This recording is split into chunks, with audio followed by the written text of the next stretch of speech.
형님 안녕하십니까? 안녕. 예, 안녕하세요. 그 지난번에 어. 그 형님께서 말씀해 주시기로 한 게 있어요. 그 세계를 돌아다니다 보면은 꼭 있는 게 있어요. 뭐지? 차이나타운. 맞다. 거기까지 했지. 네. 차이나타운에 대해서 말씀해 주시기로 했잖아요. 말 그대로 이제 화교들이 전 세계를 이제 뻗어 나가게 되면서 자의반 타의반으로 그러면서 거기에서 몰려 살게 됐고 그 몰려 살면서 본인들이 하나의 집단 어떤 거주촌을 만든 건데 그게 차이나타운인데 한국뿐만 아니라 뭐 몇 나라 땅 좋아하는 나라들이 있어 국민들이. 그런데 내가 지금까지 만난 사람들 중에서 국민들 중에서 국가별로 있을 거 아니야. 그런데 전 세계에서 땅을 제일 좋아하는 민족 하면 1등이 중국이에요. 땅이 그렇게 넓은데도요. 이게 이루 말할 수가 없어. 근데 중국 본토는 사실 아직까지도 땅이 개인 소유인 적이 없지. 맞아요. 왜냐하면 그 전에 신분제 사회였을 때는 어차피 영주나 귀족이나 황제 거였고 그렇죠. 장지스가 대만으로 쫓겨나갔고 그렇죠. 다시 모든 토지가 국유화돼 버렸잖아. 그렇죠. 땅이 있어야 내가 편하게 먹고 살고 뭐라도 할 수 있다라는 인식이 중국인들에겐 큰 열망으로 자리 잡혀 있고 그 열망을 한 번도 중국 본토에서는 실현해 본 적이 없다 해도 과언이 아니지. 일반인들은. 그리고 그 예전에 중국을 등지고 왜 해외 각지로 나갔겠어? 먹고 살기가 너무 그렇지. 그나마 했던 소작질도 못 해먹게 됐거나 소작도 이제 안 준다니 살 방법이 없으니 거기 가면 농사를 지을 수 있다고 내 땅에서 그러고 간 거야. 우리나라에는 그러면 차이나타운이 원래 없었느냐? 아니야. 있었지. 있었는데 잔슨 대통령 방문하고 나서 우리나라 정부에서 박통을 비롯해서 안 되겠다. 저 명동 일대에 있는 차이나타운을 없애야겠다라고 결정을 내려. 그 전에도 물론 중국인들을 밀어내기 위한 시도들이 있었어. 오늘 그래서 그 얘기를 좀 하려고 해. 전 세계에서 땅 좋아하기로 유명한 중국인. 그 중국인들이 한국에서도 털을 잡고 살고 있었으나 왜 차이나타운조차도 없어질 만큼 이렇게 중국인들은 한국에서는 길을 못 펴고 동남아는 저렇게 주름 닫고 있는데 그러니까요. 어떻게 된 거냐. 조선의 한양에서 중국 상인들이 본격적으로 상인 활동을 할 수 있었던 계기가 있어. 고종 때 그 당시 중국과 협약을 맺은 이유가 있는데 고종은 의외로 그 신물물을 많이 받아들이려고 노력을 많이 했던 임금이야. 그래요? 그러다 보니까 우리 조선 상인들이 중국 본토에 가서 이런저런 비즈니스를 많이 할 수 있는 교두보를 만들어주고 싶은 거야. 그래가지고 중국에다가 제안을 했어. 우리 조선 상인들이 베이징 근처에서 이렇게 장사를 할 수 있도록 베이징 즉 중국 황실에서 좀 허용을 하고 배려를 해줬으면 좋겠다. 상응을 할 수 있도록. 이렇게.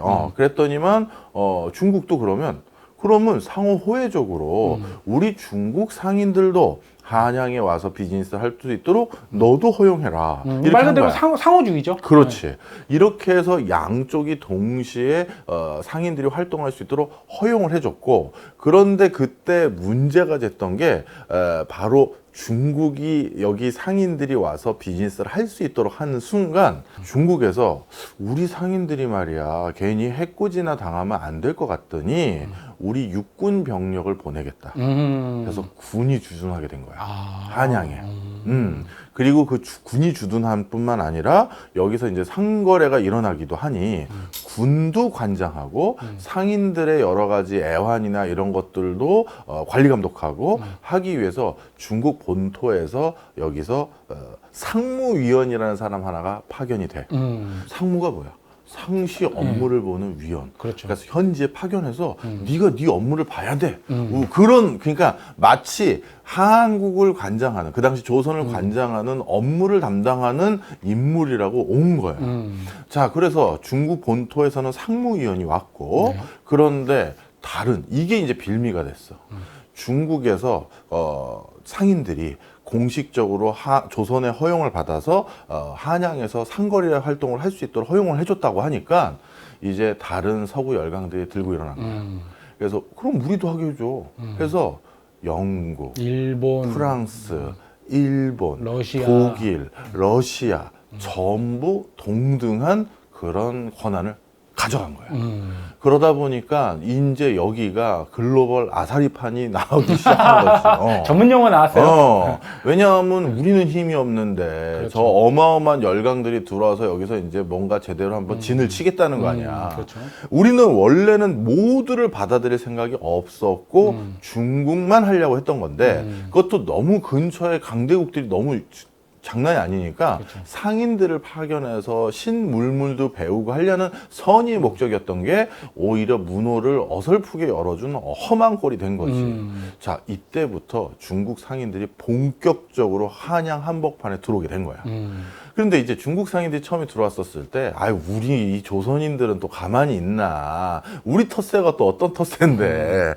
그래서 정말 초창기에는 중국 그 상인들 상점에 방화하고 몰래 물건 전부 밤에 침입해서 강도짓해서 다 빼앗고 그런 짓을 계속 했었어.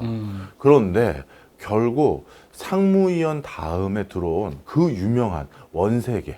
위안 스카이. 원세계가 들어오고 나서 얘가 이 보통 놈이 아니거든. 그렇죠.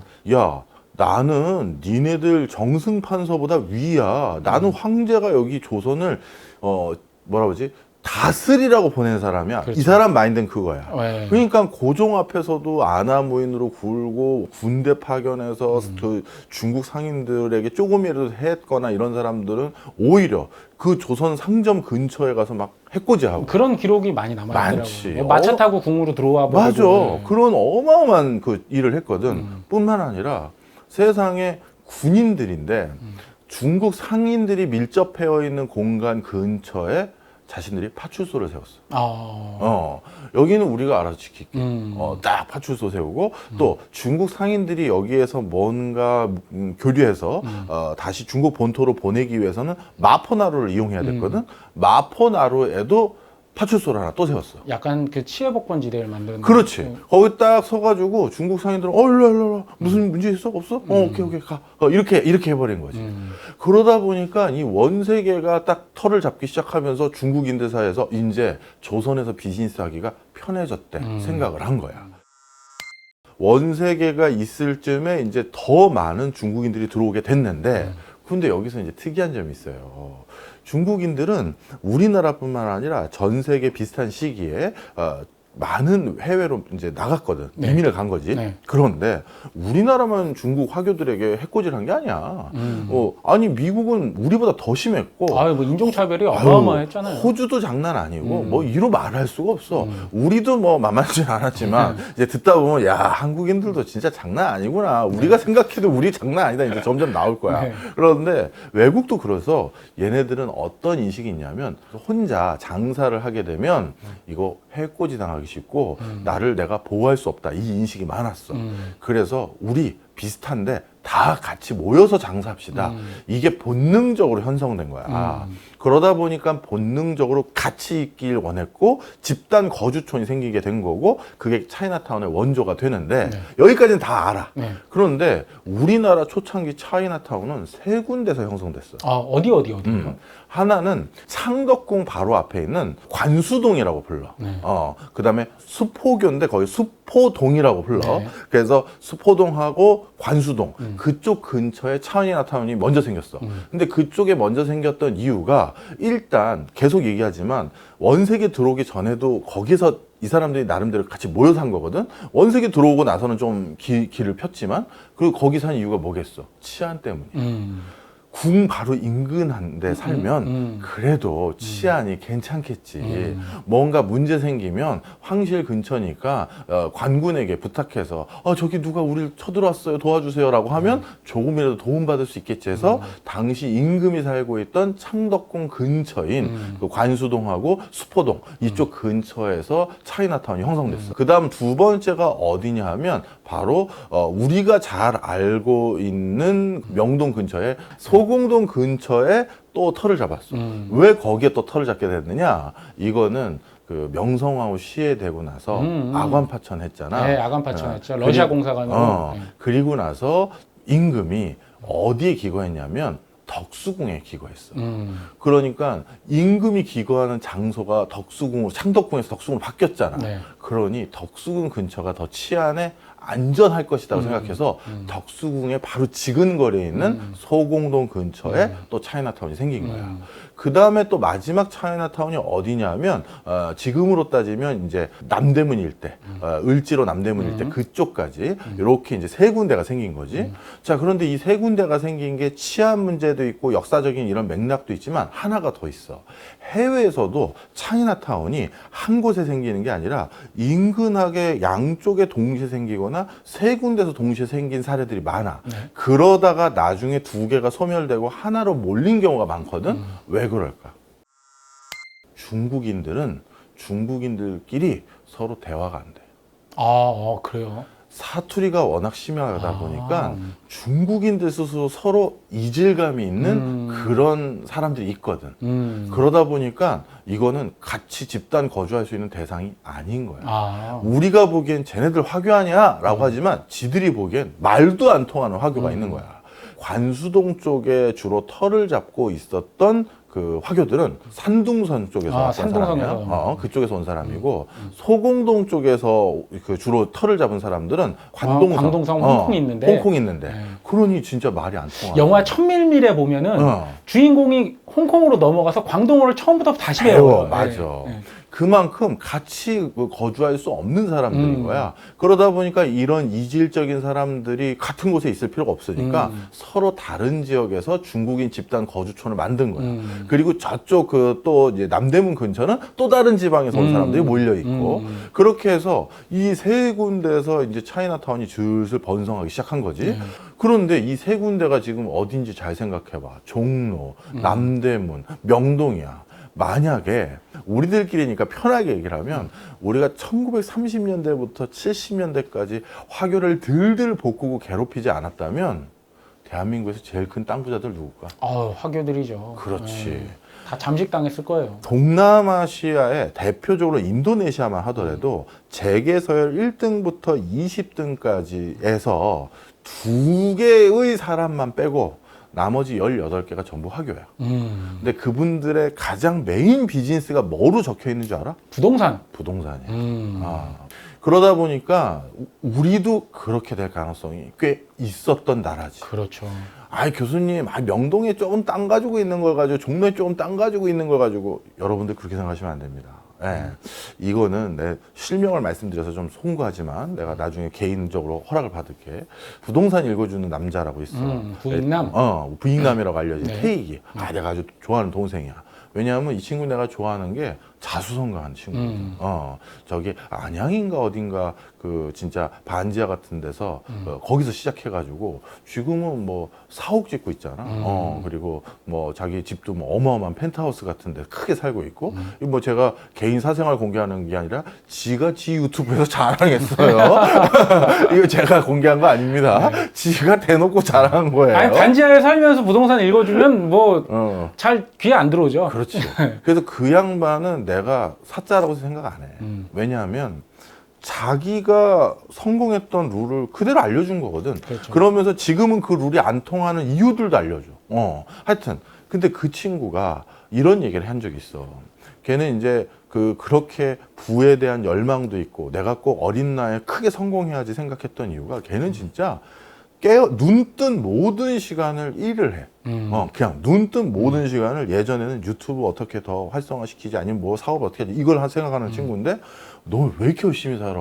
태희가 내가 물어봤어. 했더니 형님, 제가 중고등학교 이렇게 프로필을 보면 강남에서 다 나왔기 때문에 제가 파라군 금수저라고 생각을 하는데요. 아니에요. 제가 저 나온 고등학교에서 제가 제일 못 사는 애였어요. 친구들 집에 바로 놀러 가면 친구는 강남의 그 아파트, 좋은 아파트, 큰 평수에 거기 사는데 자기는 그 아파트 뒤에 있는 다세대 다가구 빌라 그런 데서 다 온 가족이 조그만 데서 살았다고 하더라고. 그래서 나도 꼭 나중에 나이 들어서 부자가 돼야지. 그게 자기 꿈이었대.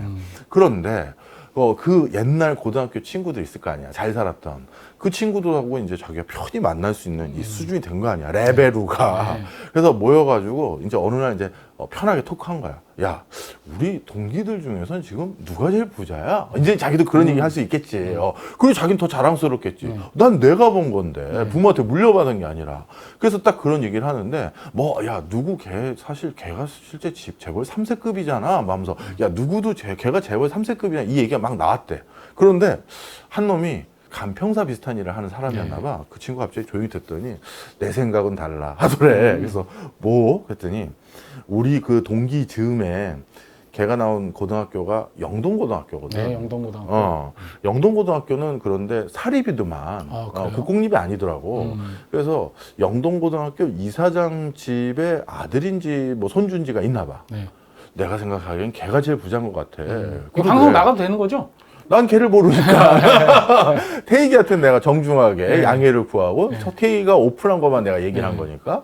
자, 그런데 그 영동고등학교 이사장 누구인지 모르는 그분이 손주인지 아들인지 걔가 제일 부자인 것 같대. 그래서 왜요? 나도 태희한테 걔가 왜? 그랬더니 야, 고등학교만 가지고 있는 거 그거는 매각도 잘 못해. 우리나라는 이 사학에 대해서는 확실히 이게 명리적으로 못 활용해. 얘기를 했거든.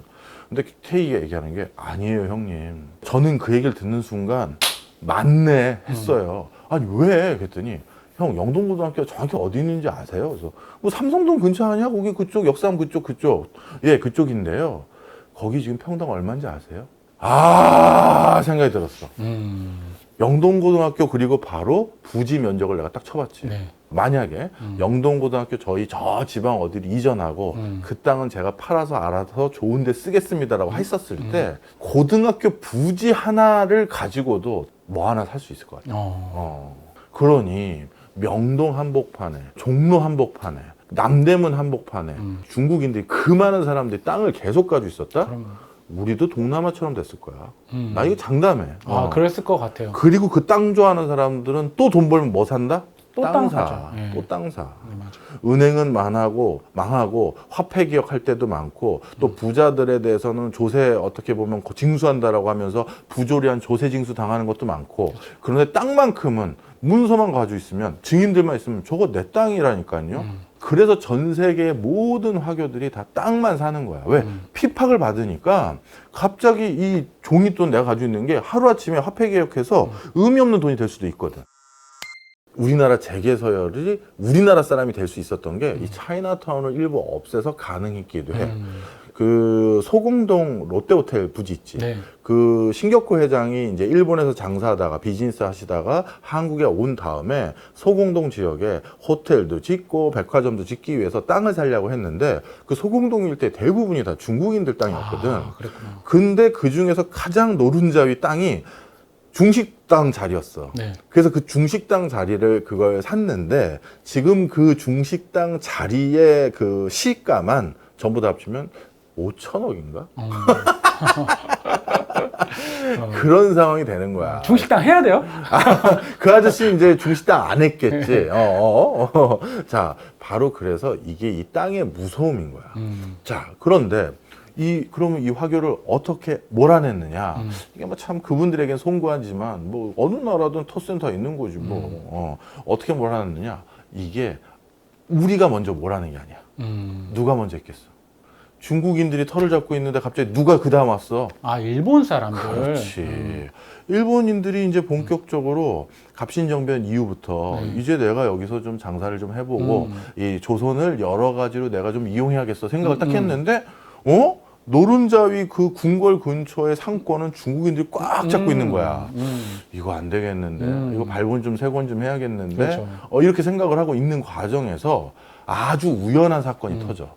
1931년도인데 만주사변이 일어났던 그렇죠. 그 해에 만보산 사건이라고 있어. 만보산 사건? 이게 우리나라 역사책에 잘 안 나와. 네. 근데 이 만보산 사건이 뭐냐면 그쪽도 똑같지. 이제는 그쪽에선 우리가 텃세를 당했겠지. 그렇죠. 그러니까 조선인들이 뭉쳐서 이건 아니지 하면서 중국 상인들과 상권을 놓고 한번 패싸움이 붙은 거야. 그런데 괴뢰 정부 수립한 맞아요. 일본인들이 치안을 잡고 있잖아. 후이. 그래서 일본인 경찰들이 와서 이 패싸움을 이제 이렇게 뭐라 그러지? 다시 중재한 거야. 네. 야, 이러지 마 하면서 이렇게 중재를 한 거야. 근데 당시 그 만보산 사건이 큰 사건 아니야. 그런데 이걸 누가 악용했다? 일본 정부가 조선 총독부지 악용한 거야. 야, 만보산 사건을 조선 내에 대대적으로 보도해. 과잉 보도해. 크게 때려. 계속 때려 한 거야. 그래서 한국 조선 상인들이 만주에서 깨들에게 유린을 당하고 어마어마한 사상자가 일어나고 뭐 재산도 탕진할 정도의 사건이 있었다 한 거야.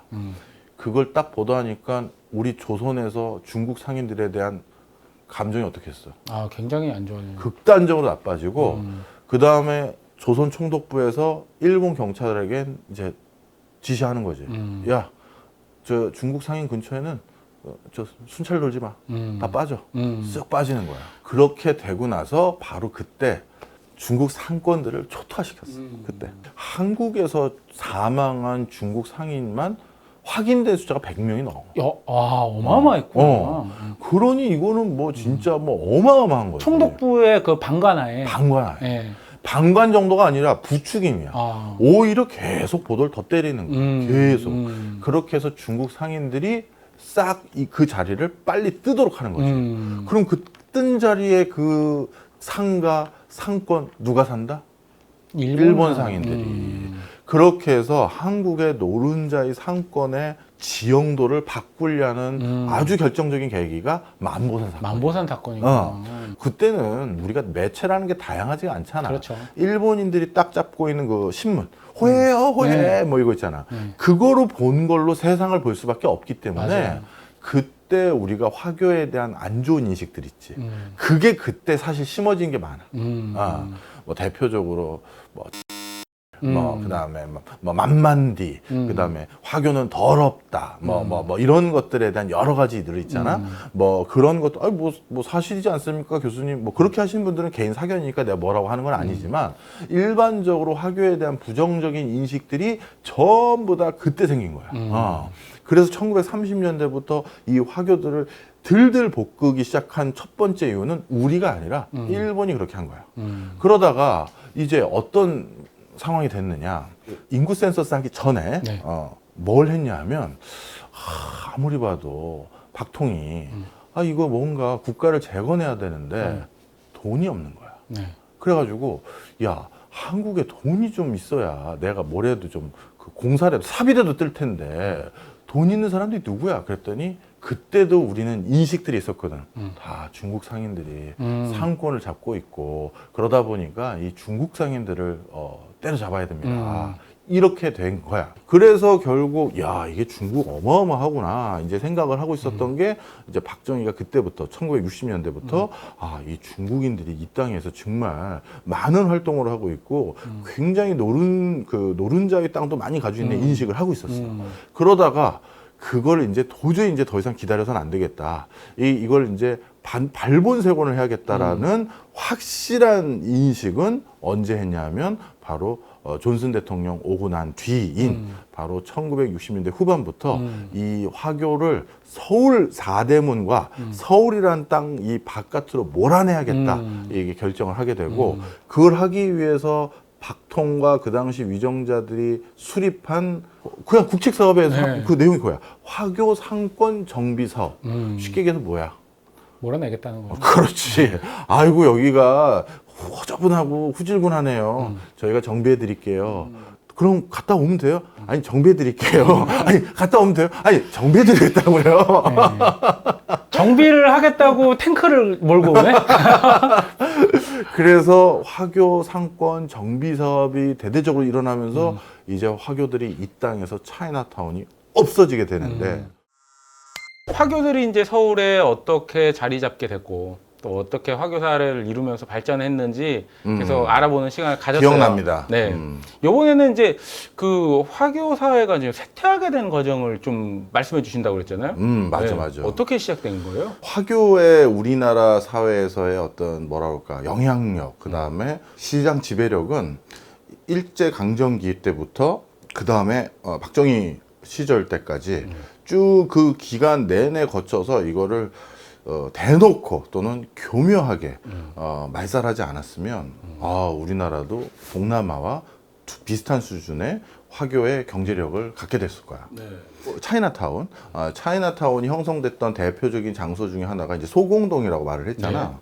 이 소공동의 뭐 땅값은 뭐 이루 말할 거 없지. 아, 그럼요. 그 다음에 나머지 하나가 어디냐면 소공동 그쪽 부지에서 또 어디 쪽에 있었냐면 지금 플라자 호텔이 있는데 거기가 중국인들 상권이 아주 빼곡히 있었던 데야. 시청 맞은편. 그렇지. 지난번에 존슨 대통령 그 네. 기념행사 맞은편 딱 비춰줬는데 아주 남루했다고 했지. 바로 그쪽 지역인데 그쪽 지역에 대표적으로 아서원이라는 중식당이 있어. 아, 아서.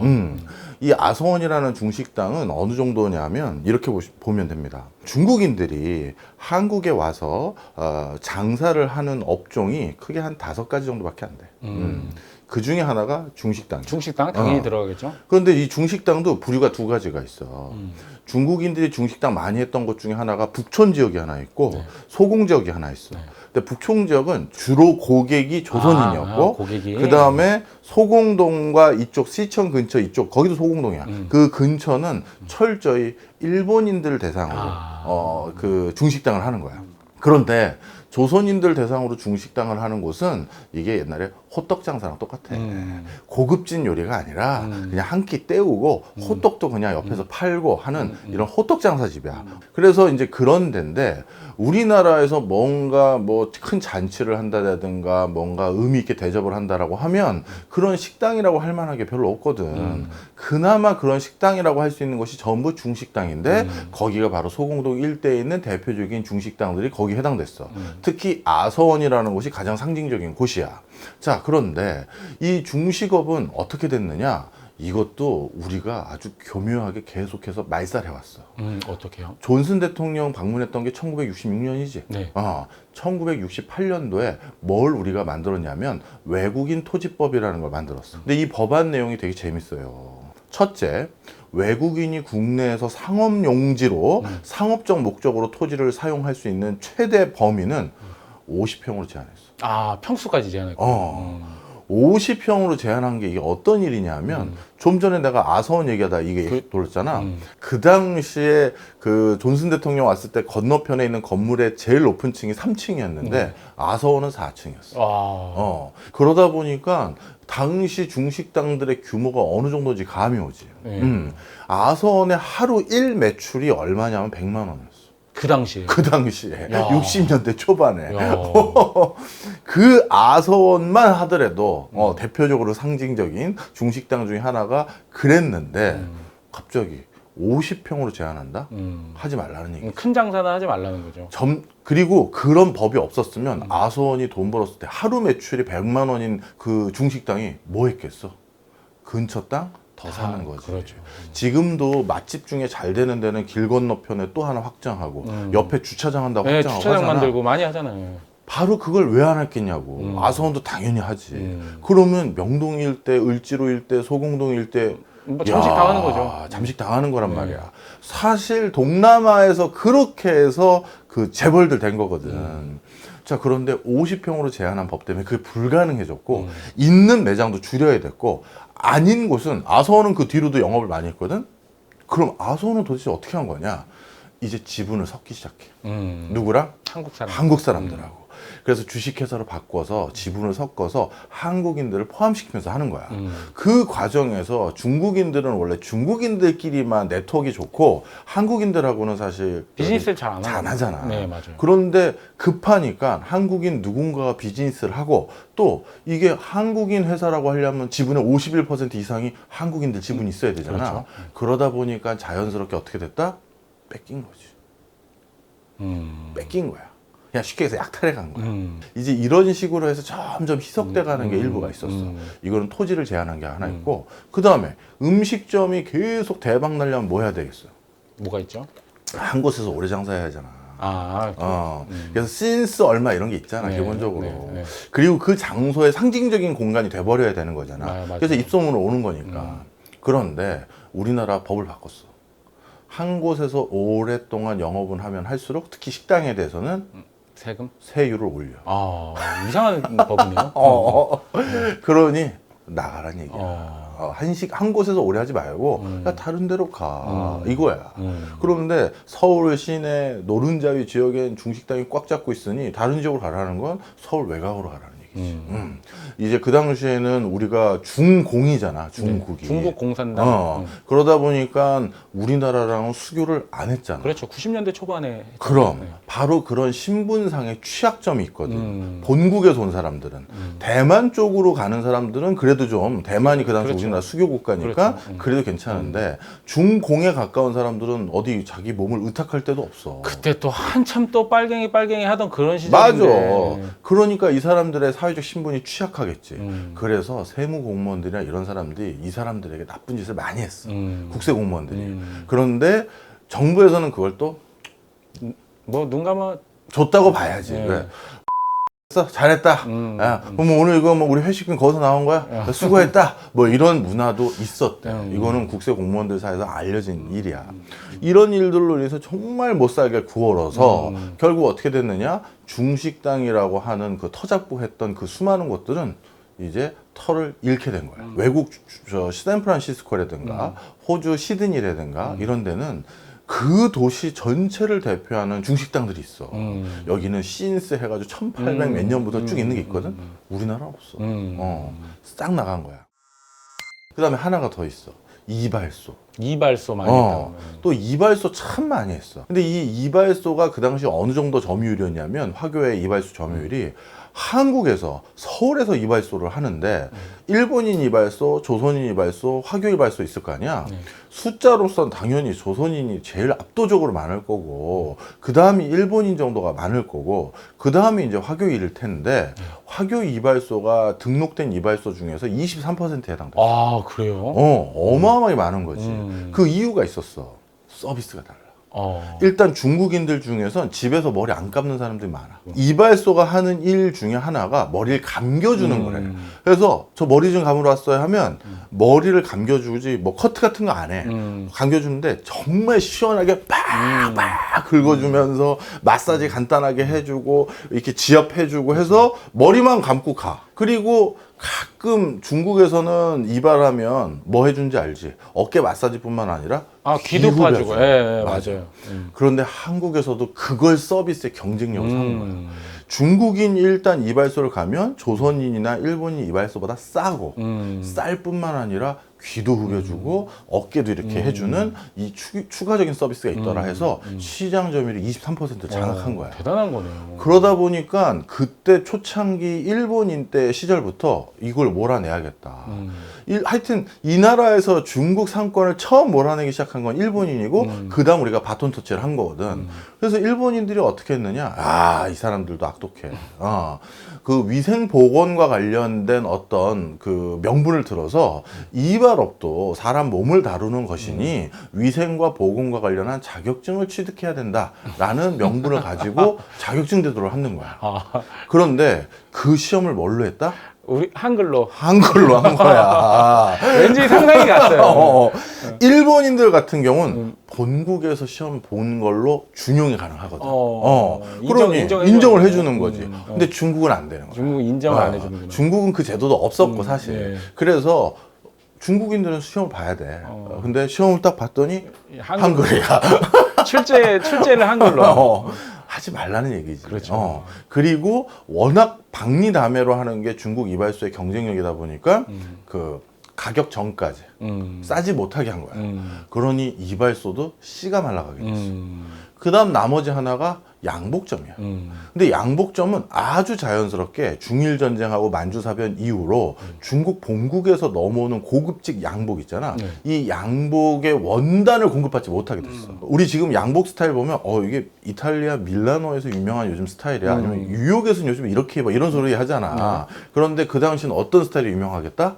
상해에서 요즘 이렇게 입어. 국제도시. 이게 요즘 상해 원단이고 이게 상해 상해에서는 스타일. 다 이렇게 입어. 그러면 대박 이렇게 된 거거든. 그래서 이게 상해 스타일이다라는 것들을 알려주는 대표적인 양복점들이 중국인 양복점이었고 상해에서 자신들의 어떤 협력사를 통해서 고급진 원단들, 안감은 비단들 이것도 중국이 짱이니까. 그리고 최신 유행 어떤 흐름 그럼. 반영된 맞아. 디자인. 이걸 바탕으로 상해 스타일의 양복점이다 해서 이렇게 쫙 잡고 있었는데, 그리고 일본도 또 원래 그 양복은 우리가 나중에 받아들인 거잖아. 네, 그렇죠. 일본도 일본인 양복점들이 많았거든. 그런데 이건 아주 자연스럽게 중일전쟁 만주사변 때 원단 자체를 중국으로부터 공급받는 루트가 끊겨버린 거야. 그러다 보니까 양복점들도 전부 씨가 말랐어. 본국이 뭐 난린데요. 뭐. 본국이 난린데. 네. 그 다음에 호떡 장사가 있어. 호떡 장사. 이거는 가장 처음에 하는 거야. 그냥 오자마자 미천 없을 때 노점으로 할 수 있는 노점하는 거야. 맞아. 노점으로 할 수 있는 호떡 거예요. 장사하는 거. 그걸로 돈 벌면 이제 원단 사서 양복쟁이를 하던 이발소를 하던 중식당을 하던 이렇게 되는 거고, 마지막 하나가 건축이야. 건축이요.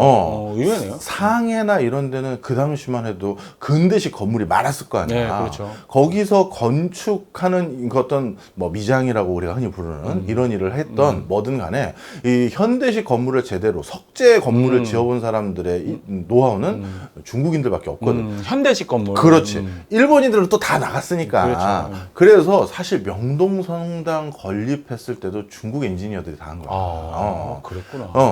그래서 마지막까지 우리가 못하니까 도움받을 게 중국 그 건축 관련한 기사들. 그게 마지막까지 버틴 거야.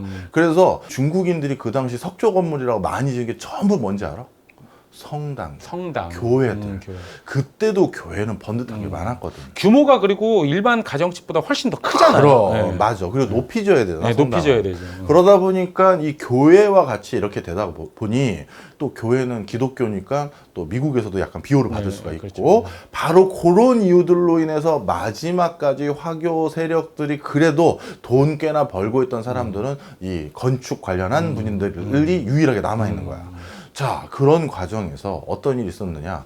뭐 하여튼 나머지 이렇게 자꾸 못 살게 구니까 점점 모여서 집단 거주촌으로 마지막까지 군락을 이뤘던 것이 전부 소공동이에요. 관수동이나 서포교 이런 데선 다 물러났고 없어졌고. 이쪽에 다 모여 있는데, 존슨 대통령 자주 나오네. 네. 존슨 대통령 이후 이거는 정말 내가 장담하는데 박정희의 지시 아래 한 거야. 네. 어떻게 됐느냐.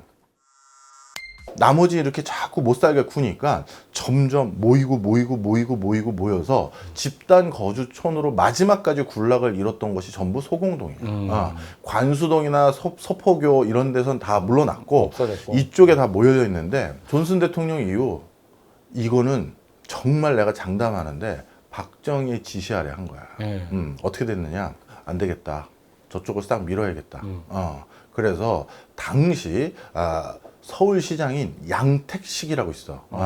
양택식 시장에게 지시하지도 않았어. 이거 워낙 그 아주 치밀하게 몇 사람만 아는 거지 서울시장에게도 공개를 한 적이 없어.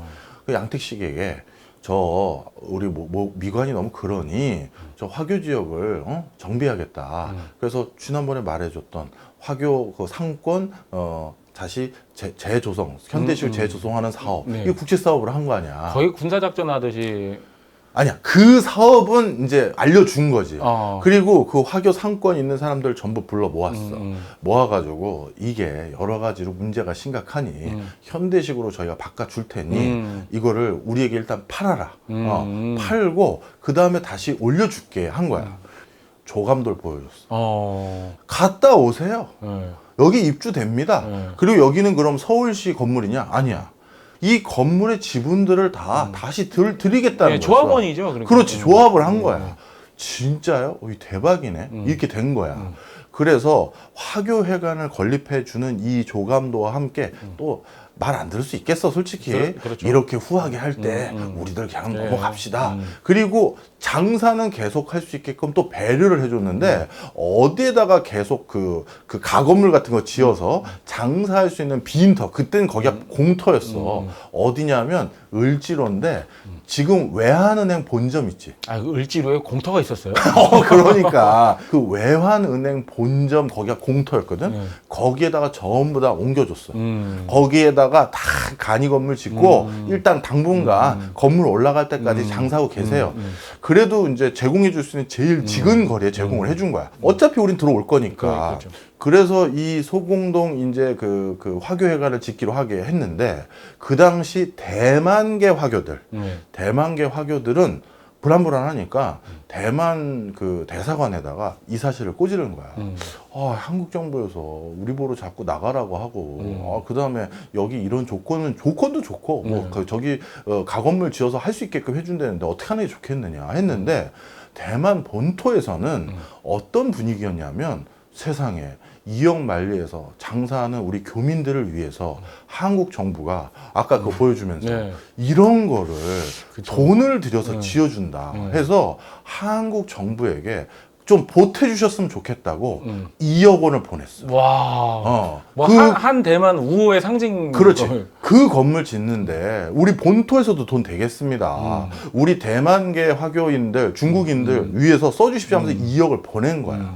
그래가지고 이제 대대적인 이제 어떻게 보면 양국 간의 우호적인 분위기까지 조성되면서 이제 공사를 딱 지으려고 했는데 지금은 우리 역사에서 알려지지 않은 분인데 1960년대, 70년대만 하더라도 우리나라 재계에서 날아다니는 사람 중에 하나가 있어. 남궁연이라는 사람이 있어. 이분이 그 하던 회사가 극동해운이니 극동무역이니 뭐 이런 그 극동자 들어가는 거랑 그리고 대한조선공사인가 대표이사도 하고 있었어. 그러니까 개인 그 당시는 어쩔 수가 없는 게 비즈니스 해본 사람이 없으니까 한 사람에게 막 줄 수밖에 없는 거야. 뭐 회사를 우려봤어야지 누가. 이 사람이 돈이 워낙 많다 보니까 바로 그 소공동의 일부 땅을 가지고 있었던 거야. 그 당시 이제 서울시청에서는 어떻게 했냐면 화교를 먼저 설득해라. 우리 한국인들은 대통령이 한다고 하고 그 군사정권 서슬퍼런 시절에 누가 감히 반대하겠어? 이렇게 하면서 중앙정부를 비롯해서 분위기를 그렇게 몰아가서 화교만 설득한 거야. 화교들한테 아니 이 근처에 중간에 조선인들도 그 건물을 조금씩 가지고 있는데 그분들은 왜 동의 안 합니까? 국내 사람들 우리가 알아서 하고 당신들만 동의하면 우리가 다 해결합니다 한 거야. 근데 남궁연이라는 그 당시 재계에서 방귀깨나 낀다는 흰깨나 쓴다는 그 사람이 난 동의 못해. 난 내가 이걸 왜 해야 되는데. 그리고 설사 한다 하더라도 이 아까 그 화교회관이라고 이렇게 있지. 이 화교회관에 건물이 한 3동 있잖아. 한 동이 화교들한테만 주겠다는 거야. 그리고 나머지 2동을 우리 한국인들이 쓰는 거였는데 화교만 왜 한 동을 따로 주냐. 시청 앞에서. 그럼 다 거긴 중국생만 잔뜩 있을 텐데. 섞어. 그건 안 돼. 나도 한국인으로서 시청 맞은편에 그렇게 중국생만 있는 동 하나가 있는 건 맞지 않는다고 생각한다. 섞자. 나도 지분 넣고 다 같이 하는 건데 우리 섞자. 하고 막 버티는 거야. 근데 서울시청 입장에서 저 자식 저러다가 한번 끌려가면 무슨 문초를 당하려고 저러지 하는데 중앙정부에서 가만히 있는 거야. 남궁연이 계속 버티는데 가만히 있는 거야. 서울시 공무원은 어떻게든 설득하려고 이제 노력을 하는데 안 되는 거야. 삽을 못 드는 거야. 야, 이게 짜고 치는 건가요? 짜고 쳐. 아직 안 끝났어. 그래서 서울시에서는 이제 슬슬 그 화교들한테 너무 미안해지기 시작한 거야. 본인들을 믿었거든.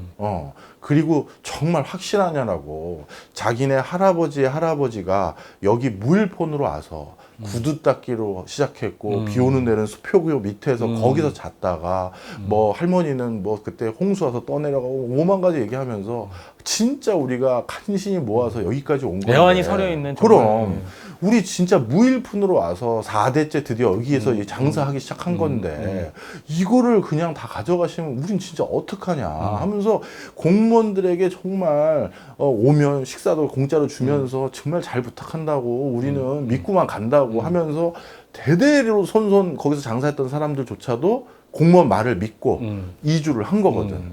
그 공무원들은 그 화교들이 눈에 서른서른 하는 거야. 그쵸. 어른거리는 거야. 그런데 남궁연 때문에 삽을 못 떠.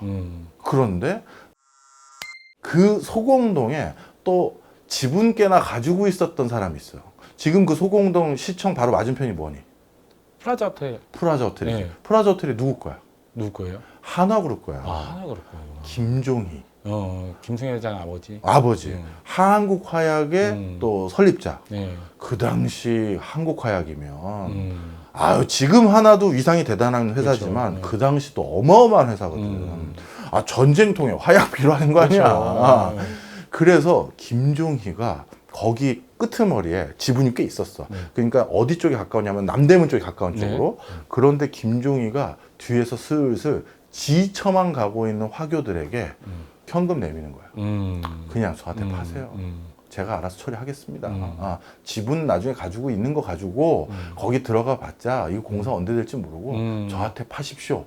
했는데 당시 제일 비싸게, 왜냐하면 서울시청 바로 앞에 있는 땅이 제일 비싸고 전면 보니까 그렇죠. 그게 107만 원 불렀어. 평당.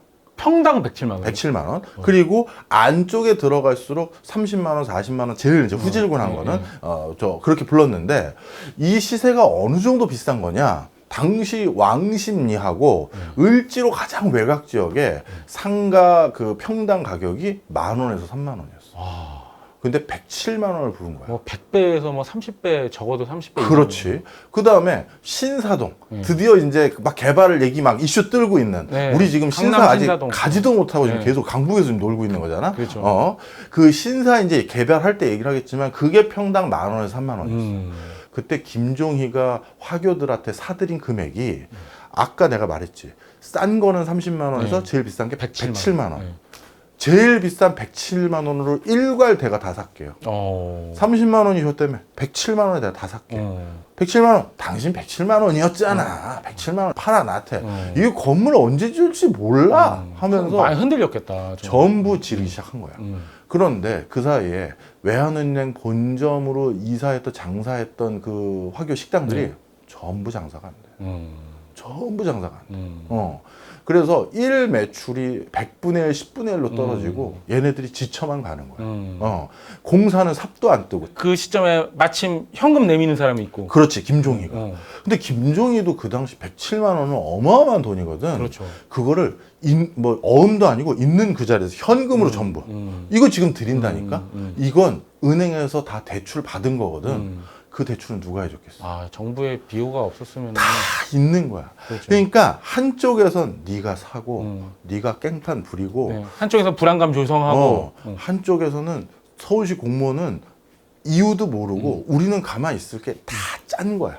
진짜 다 짠 거야.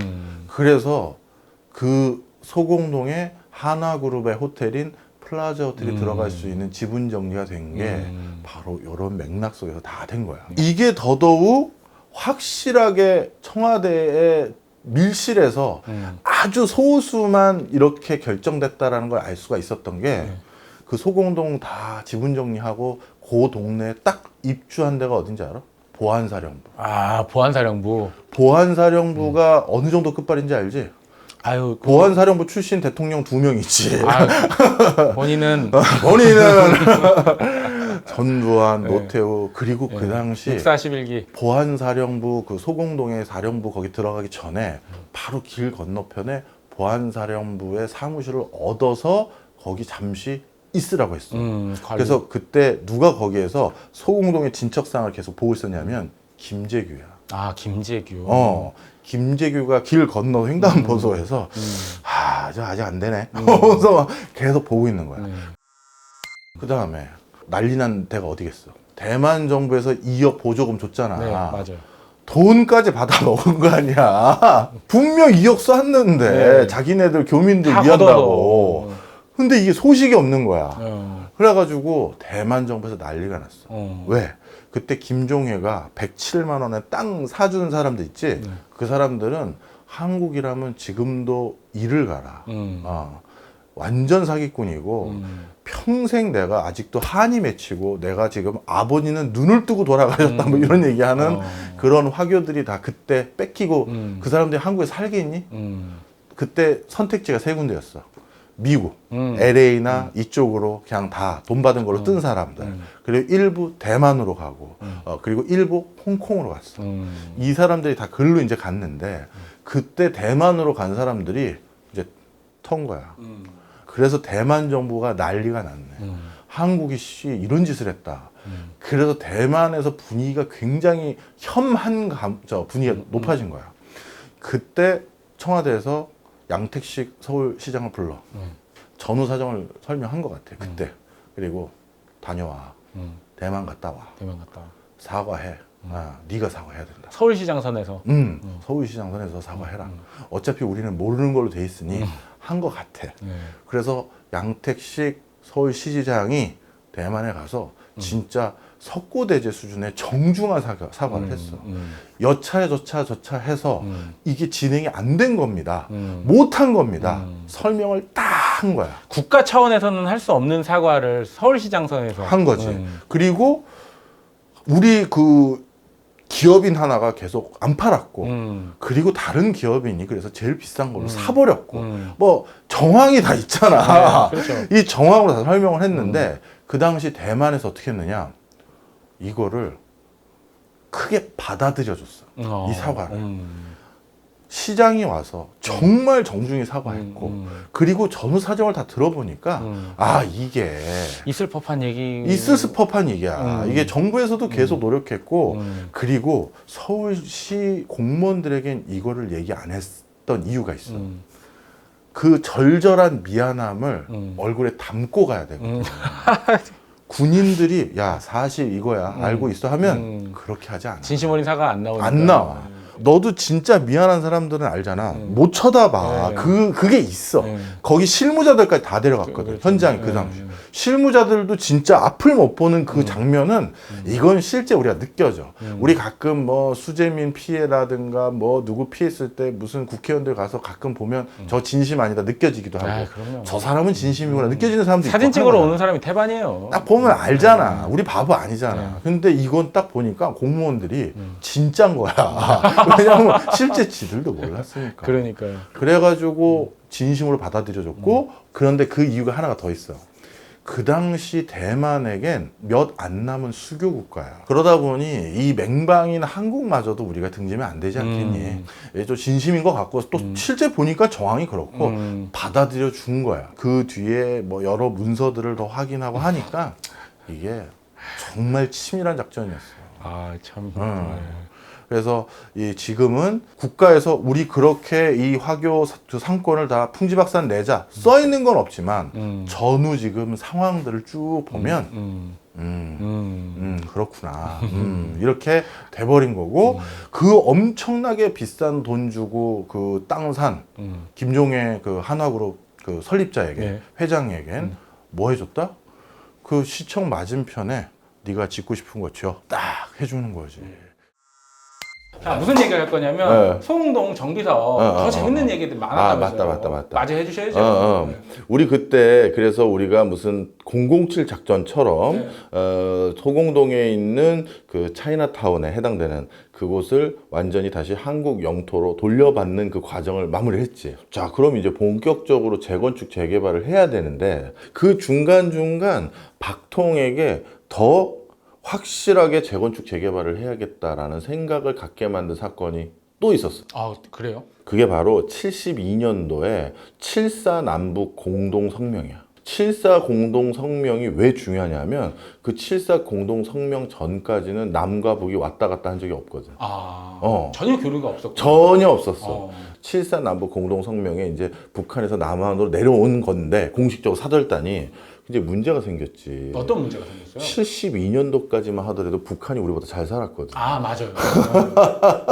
지금으로는 상상할 수 없지만 상상할 수 없는 일이지만 그때는 그랬다고 하더라고요. 그때는 북한이 우리보다 잘 살았어. 그러다 보니까 박통이 쉽게 해서 쪽팔리고 싶지 않은 거야. 벌써 존슨 대통령 와서 한번 망신 당했고 그런데 이제 북한에서부터 또 망신 당하고 싶지는 않은 거야. 미국한테 망신을 당하는 거하고 북한한테 망신을 당하는 거는 다르지. 그 당시 차원이 다른 그럼 이건 전혀 다른 거야. 그래서 박통이 야 그러면 북한에서 기자단이 왔는데 어디서 묵고 어디서 만찬하고 어디서 뭘 보여주고 어떤지 코스 짜 하는데 와 도저히 코스가 안 나오는 거야. 그래서 어쩔 수 없이 코스를 잡고 마치 지금 우리 남한 사절단이 북한에 가면 딱 보여주는 그 루트 있잖아. 네. 거기에서 살짝만 벗어나서 뒷골목을 가려고 해도 나오시라요. 어. 거기 들어가면 안 됩니다. 나오시라요 하잖아. 그거랑 똑같은 형태로 우리가 72년도는 우리가 통제를 했어. 요렇게만 딱 움직이게 가드를 치자.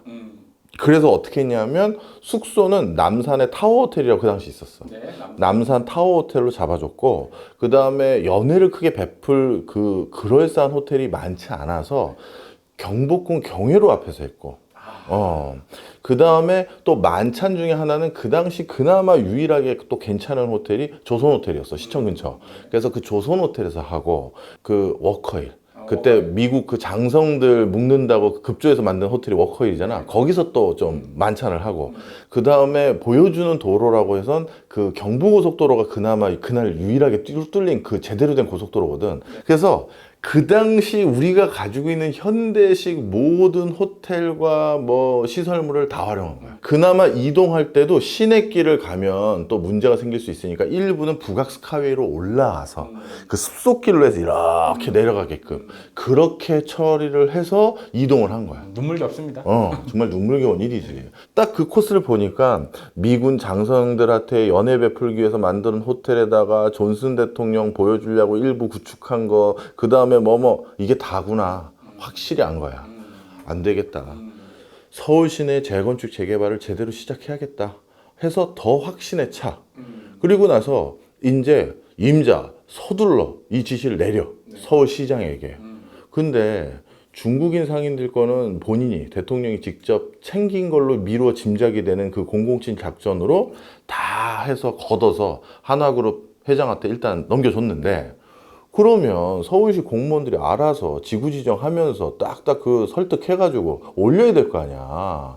그런데 한치의 진전이 없는 거야. 아니 형님 말씀하시는 거 가만히 들어보면 박통 시절의 서울시장은 굉장히 좀 고생을 많이 한 것 같은 느낌이에요. 엄청나지.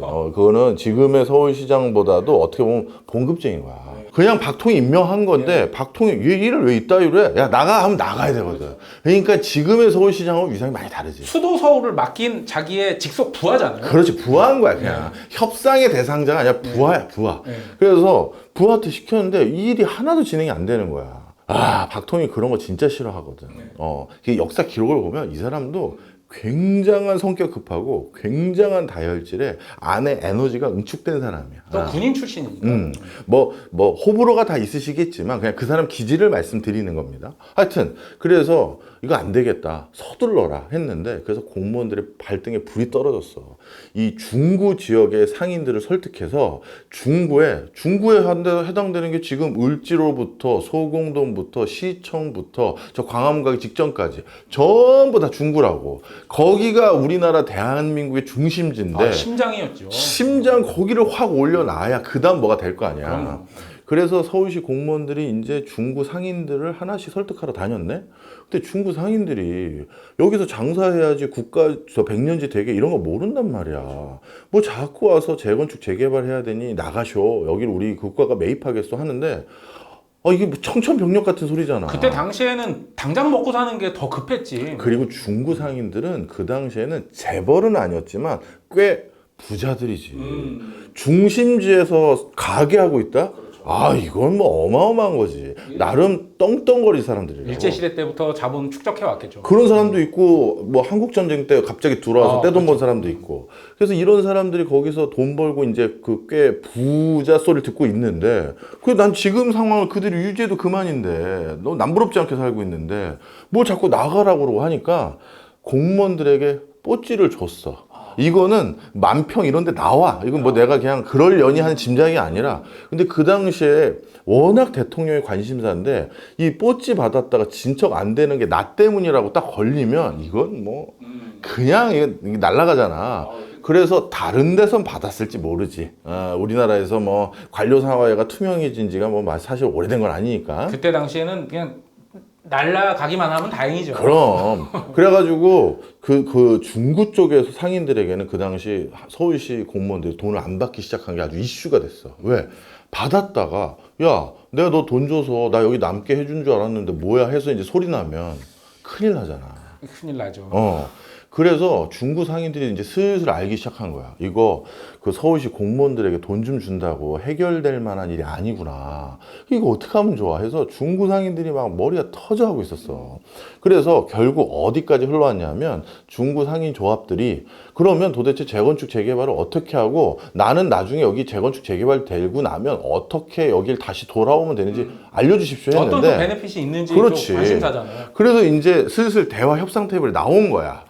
근데 그 당시만까지만 하더라도 우리나라 그 상인들이 뭐 조합을 결성하고 그 조합이 시중은행에 대출을 일부 끼고 그 다음에 건설 관련한 견실한 건설 회사를 껴가지고 재건축 재개발을 자체적으로 수행해서 크게 뭐 상권을 부흥한다든가 주거지를 부흥한다. 지금 같은 재건축 재개발 마인드가 없죠. 전혀 없잖아. 경험해 본 적도 없고 없지. 들어본 적도 없고. 그럼 그 당시 그나마 일본에서만 그 정도를 하고 있었어.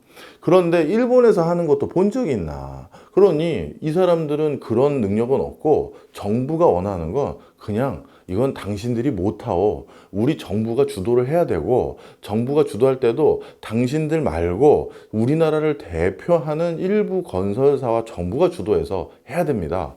그렇게 얘기를 하니까 더 화가 나는 거지.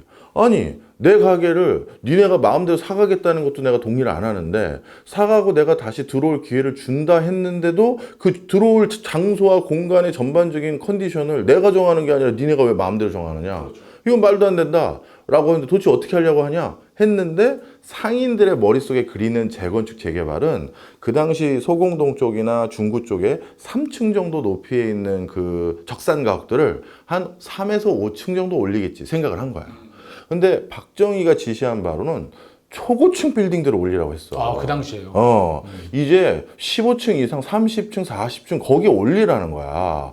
그게 박정희 지시받은 바야. 그런데 상인들에게 그 얘기를 딱 하니까 기겁을 하는 거지. 30층이요? 올릴 수가 있을까요? 그것도 의구심이지만 나는 그런 자본력도 없고 나는 그런 큰 사업에 감당을 못한다. 그런 걸 정부가 기획하는 거라면 나는 동의할 수 없다. 난 그런 거에 내가 무슨 무슨 핫바지 노릇이나 하라고 막 하면서 이제 집단화되기 시작했어. 중구 상인들이. 그래서 야, 국가에서 난 진짜 내가 알고 있는 역사 상식에서 벗어난 게 딱 하나가 있었던 게 바로 요 중구 상공인들을 위한 국가의 배려야. 뭐였죠? 뭐냐 하면 그 다음에 하나가 더 있어요. 여기까지 얘기 드려야 돼요. 그렇게 중구 상공인들을 설득하고 있는데 73년, 74년 오일 쇼크가 터졌네. 1차 오일 쇼크가 터졌죠. 예. 그러고 나서 갑자기 여론도 안 좋아졌어. 달러가 이렇게 천정부지로 올라갔는데 그거 공사할 돈이나 있느냐? 능력이나 되는 주제에 지금 그런 소리 하는 거냐? 경제 이렇게 망가뜨려놨는데 지금 미쳤다고 그렇게 여기에다가 3, 40평짜리 올려놓으면 그 누가 입주를 하느냐? 난리가 난 거야. 그래서 어떻게 했느냐면 그때 그 중구에 있는 상공인들에게 이건 안 되겠다. 이분들이 본 게 없으니 도저히 설득이 안 된다. 해서 해외 여행을 보내줬어. 정말 이거 사실이에요? 사실이야. 해외여행 자유화는 80년대에 일어났는데 그런데 70년대 초반에 중구 상공인들에게 해외여행을 허락했다는 건 지금으로 따지면 정말 이게 적합한 비유입니다. 달나라 여행 보내준 거야. 저도 그 얘기를 드리려고 했어요. 진짜 우주 여행을 보내준 거야. 네. 그런데 그 당시 중구의 상공인들의 재산 수준을 또 알 수 있는 게 정부가 중구 상공인들에게 당신들이 안 봐서 그러는데 각 나라의 시청 앞에는 3, 40층짜리 빌딩이 원래 질비한 겁니다. 직접 가서 볼 수 있게 허락을 해드릴 테니까 가서 보고 오실래요? 했더니 상공인들이 그러면 그건 내가 내 자비로 갈 수 있다. 와, 멋있다. 그 정도 수준으로 되는 거지. 네, 멋있다. 국가가 허락만 해주면 난 그건 자비로 갈 수 있다. 나갈 준비가 돼 있다. 그래서 국가가 원래 보내줄 마음이 있었는데 그 사람들이 자비로 갔어. 그 정도 돈은 있는 거야. 그 정도. 그러니까 국가가 허용을 안 해서 못 나갔을 뿐이지 그때도 뭔가 해외 직접 가보고 싶은 열망. 나도 만약에 안전만 담보된다면 달나라 가고 싶지 않겠어? 그렇죠. 그래서 세상에 70년대 초중반에 우리나라 최초로 단체 관광으로 간 사람들이 중구의 상공인들이었어.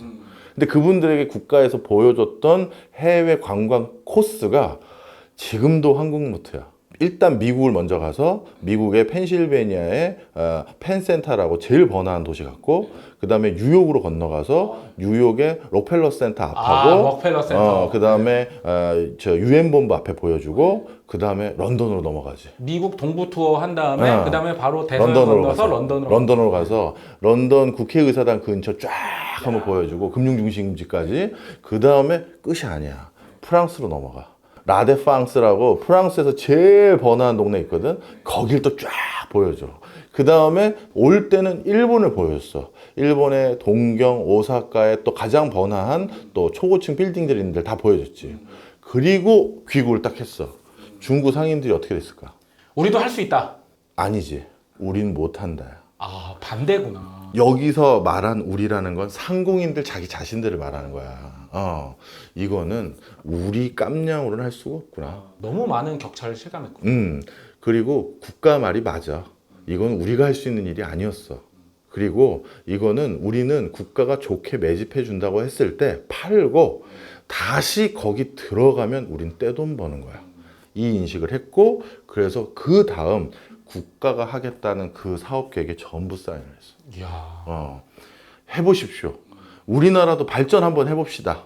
우리 그 시청 앞에 한번 제대로 해봅시다 하고, 그 상인들도 한 발짝 물러선 거고, 국가도 진심으로 그 사람들 보여주러 그 공무원들 옆에 붙었거든. 설명 하나하나 다 해준 거야.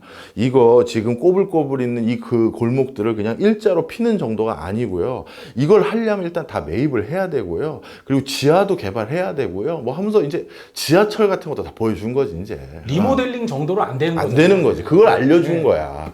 이걸 올리려면 지하도 들어가야 되고 뭐 하면서 다 한 거야. 그랬더니만 그 당시 그런 진짜 대한민국 재건축 재개발의 역사상 국민들과 국가가 의기투합한 마지막 사례라고 난 그렇게 생각해. 지금은 알잖아. 뭐 기름 부어고 죽여라 하는데 알고 봤더니 이게 등유, 불 안 붙는. 아저씨 뭐예요 이거? 휘발유 아니잖아. 그냥 나도 살긴 살아야 되고. 아니 물론 진짜 투신하신 분도 계시니까 그분들에겐 좀 정말 절박했겠지만, 그렇지 않은 또 그냥 엎어놓으신 분도 있거든. 재건축 재개발에는 워낙 많은 이해 당사자들이 있기 때문에 그런 게 있기 마련인데, 참 형님 말씀해주신 그 사연을 들어보니까 감동적인데요. 그럼 네. 바로 그렇게 해서 지금 우리가 중구라고 불리우는 데를 네이버 지도라든가 구글 지도를 쭉 보시면, 그게 처음에는 정부와 기업인과 공무원들의 그 007 작전에, 그 다음은 정부와 국민의 의기투합에, 그래서 만들어진 어마어마한 대역사야. 이게 우리나라 재건축 재개발의 첫 번째 효시였고, 여기서 중요하지만 안타까운 거. 이때부터 우리나라 건설의 역사는 일부 대기업의 10대 건설회사 중심으로 판이 짜지게 된 거지. 그들 아니면 이런 거 할 수 없다라는 걸 전부 다 어쩔 수 없이 그냥 받아들인 거고, 국민도 일부 받아들인 거야. 그러다 보니까 지금까지 그것 때문에 우리나라 주택산업의 기형적인 구조가 됐는데, 우리나라 10대 건설사가 서울에 제공하고 있는 주택 공급 물량이 전체 공급 물량의 50%고, 그 다음에 50% 좀 안 되고, 서울 뺀, 그러니까 수도권 뺀 비수도권은 50% 좀 넘어가. 그러니까 10대 건설사가 우리나라 집 두 채 중에 한 채는 짓고 있는 상황이 된 거지. 그러다 보니까 기형적인 구조가 들어갔고, 우리도 어쩔 수 없이 그 구조에 편승하고 있는 건 사실이야. 왜? 예를 들어서 우리가 아파트 살 때 제일 많이 봐야 되는 것 중에 하나가 브랜드. 맞아요. 왜냐하면 그래야 다시 팔 때도 제값 받잖아. 네, 맞아요. 그러다 보니까 10대 건설사가 지은 게 아니면 선호도가 확 떨어져. 그러니 이게 계속 짜고 치는 판으로 계속 가는 거야. 그리고 그 10대 건설사가 이렇게 중구 대단지나 그 다음에 뭐 반포나 뭐 개포나 이런 거 건설하는데, 대규모 단지가 가져다주는 다양한 프리미엄들이 있거든. 뭐 예를 들어서 공원이 잘 돼 있다든가 뭐가 잘 돼 있다든가, 여기에 우리가 한번 또 빠져들다 보니 대규모 단지에 대한 선호도가 높아졌어. 근데 그 대규모 단지를 할 수 있는 회사들은 또 10대 건설사 정도의 자본력과 인력이 있는 데가 아니면 안 되거든. 맞아요. 그러니까 계속 그쪽으로 쏠려가는 거지. 그러다가 지금은 또 어떻게 됐느냐? 지금은 대규모 단지를 조성할 만한 데가 많지 않아. 등촌 주공 같은 아주 독특한 데 빼고 그런 큰 사업이 많지 않아. 남는 게 별로 없어. 그럼에도 불구하고 지금은 또 10대 건설사에 편중될 수밖에 없는 또 다른 이유가 생긴 게 서울 땅값이 너무 비싸졌어. 그걸 감내하면서 리스크 관리를 할 수 있는 사람들은 이 또 메이저 건설회사 말고는 없는 상황이 돼버렸거든. 그러다 보니까 이 초창기 재건축, 재개발을 빨리 해야 된다. 우리 국가가 빨리 부스트를 켜야 된다라고 했었을 때 선택했던 선택과 집중이 지금까지 흘러왔다.